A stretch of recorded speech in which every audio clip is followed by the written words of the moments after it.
Head sõbrad, olen Sven Hõbemägi, Lääne-Viru Omavalitsusliidu tegevjuht. Ühtlasi aga ka superägeda Viru Maleva vabatahtlik spordipealik.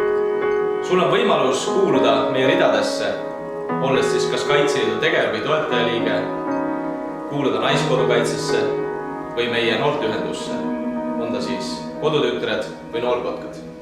Meil on mitmekesised võimalused tegeleda spordiga, laskmisega ja muude Eestile väga oluliste tegevustega. Iga liige on meil äärmiselt oluline. Et sa saaksid jääda meie maakonna ja meie ringkonnaga seotuks. Liitu meiega, me anname sulle suurepärase võimaluse kaitsta meie ilusat, väikest, kuid väga tugevat Eestit. Ootame sind!